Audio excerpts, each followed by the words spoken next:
Welcome to GRUNG TV, the entertainment hub for news, views, reviews, and gossip. Don't forget to like, share, and subscribe, and turn on your notification bell. Welcome back to GRUNG TV. The police have charged 26-year-old Winston Palmer, who is said to be the second gunman involved in a robbery at a bar in Maidstone District, Manchester last month. Palmer is charged with robbery with aggravation, illegal possession of firearm, illegal possession of ammunition, and shooting with intent. He is accused of robbing the bar of $6,000 along with 22-year-old Jordan Brown about 8:30 p.m. on Saturday, March 27. Both men were armed with handguns, the police said. While attempting to escape, the assailants were challenged by a licensed firearm holder, during which Brown was shot dead while Palmer fled. Palmer was nabbed later that day when he visited a hospital with gunshot wounds. He was admitted for treatment under police guard. St. James police have arrested an American woman in connection with the seizure of a firearm and ammunition at the Sangster International Airport on Sunday. The police said 37-year-old Natasha Jervins of Tampa, Florida, USA, has been charged with illegal possession of firearm and illegal possession of ammunition. It is reported that about 11:30 a.m., during a security check, Jervins' luggage was checked and a Glock pistol, 2 magazines, and 3 cartridges were found. She was arrested and later charged. The police said her court date is being finalized. The police are reporting that the main suspect in the murder of Constable Jermaine Bennett has been shot dead. His name has not yet been released. The police say he was killed in a confrontation with members of the constabulary force in Waterford, St. Catherine this afternoon.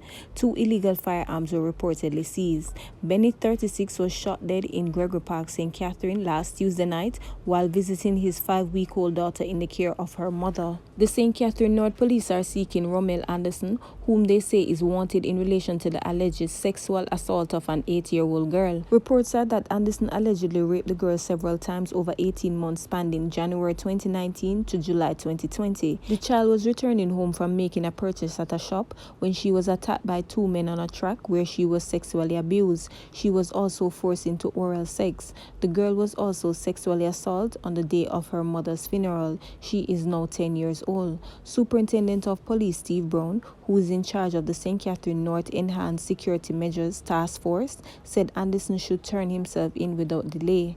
We are asking the residents to bring him in to the police because he needs to face the court. This sexual offense thing has become an headache, Brown said, while observing that there are some sick men in the society.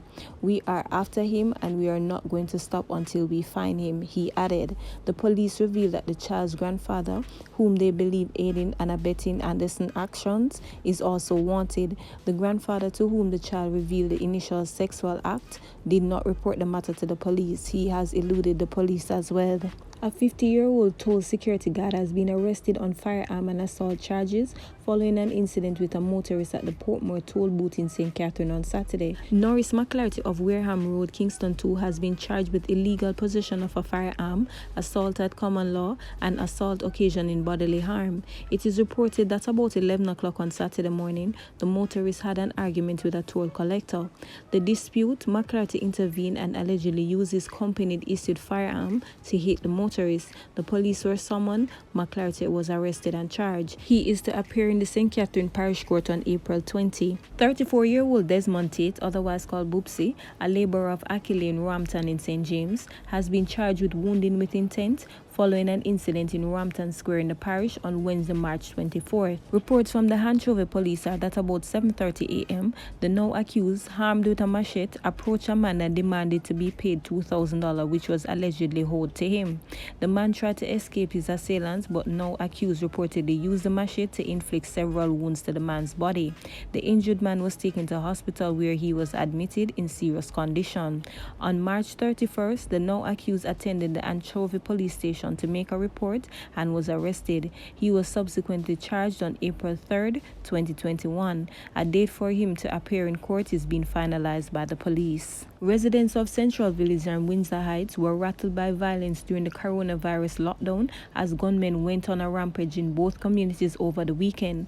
The attacks has been reportedly triggered by an internal gang feud. Dead is Shaquille Butnall, a 24-year-old laborer of Windsor Heights. The circumstances surrounding Butnall's murder are unclear, but he was reportedly killed about 3:30 a.m. on Sunday. The body was found in a pool of blood, an investigator told our news source. Meanwhile, a 6-room board and concrete concrete structure at Big Lane was set ablaze by gunmen. It was reported that residents saw fire coming from a dwelling occupied by 5 adults and a 1-year-old infant. We are left with just the clothes on our backs and we need urgent help. We don't know who burned the house and find what reason, but right now we need help, Morel Brown said. Brown said that the dwelling was occupied by her daughter, who recently moved out. Other family members remained at the premises. This is very sad, as despite everything, these people worked hard to build the house, and look here now, a pure ash and coal, a resident said. The house was not insured. The police confirmed that the fire bombings and murder has gripped the greater Central Village area since February. It's pure gunshots the resident who reportedly heard before the fire was discovered. We know that there is an internal feud between 2 gangs in the space. Policeman who requested anonymity because he was not authorized to speak told our news source murders have climbed by 10% in the St. Catherine South Police Division. 34 killings were recorded between January 1st and March 30, 3 more than for the corresponding period in 2020. There are 4 human trafficking hotspots across Jamaica: Ripon Road in Kingston, Port Henderson Road in Portmore, St. Catherine, Jimmy Cliff Boulevard in Montego Bay, St. James, and Truck Stop in Runaway Bay, St. Anne. The police have confirmed that a 14-year-old schoolgirl, Onika Bryan, a resident of Liquor Bay in Westmoreland, who has been missing since Monday, March 22nd, has been found. According to the police, the girl was found in Negril and is now being transported to a police station where she will be questioned and reunited with her mother. A missing persons report was filed on Tuesday, March 23rd to the Little Bay police station by Brian's mother. Brian is a first-year student of the Hampton School for Girls in St. Elizabeth. Errol Green is relieved that his mother is already dead. Had she not been, he believed that news of the discovery of his sister Millicent Robinson's body in a shallow grave would have sent her over the edge. Green disclosed that it was he who, on Saturday, April 3rd, started to dig an area of the yard of the multi-dwelling house where Robinson 50 lived 6 days after she vanished without a trace. He was prompted by another family member who had been suspicious that junk had been piled up at a spot shaded by a mango tree that hadn't been there before. When we start digging, we see what appeared to be a body coming up. We could make out the heel. We could see that there is a head and a hip. From there, the police said we should stop now, Green told our news source on Sunday on Bembo Street in Craigtown, St. Andrew, where his sister, affectionately called Millie, lived. For the first minute or two, I didn't feel like I was myself, but even when the policeman asked me if I'm sure I can manage it, me tell him yes, it was very, very hard, Green stated as he told of the emotional turmoil the family has suffered for the past week. There was uproar in the yard on Sunday afternoon with a cousin of Robinson openly accused another family of being responsible for the death. Denise Burrell was angry as she theorized that Robinson lost her life because her killers were after the boardhouse structure she lived in. You see, when them gag her mouth, it looked like them lick her first and realize what happened, then bury her right up there, so there is no reason whatsoever to get up and kill my cousin, Burrell told her news source, declaring that she was fearless and will not be silent. One person was taken into custody for questioning, our news source understand, but Burrell believes that there was more than one participant in the killing. It is a Sunday. It is a no walking day. Nobody at all would enter from a next community to this community because you will get locked up, she further stated, contending that the killers could not have been an outsider. The no walking day to which she referred was the hard coronavirus lockdown imposed by the government at noon on March 27 and which was lifted at 5 a.m. March 29th. Robinson had gone missing on March 28. Relatives say although it appeared that a formal report to the Admiraltown Police Station was made 2 days later.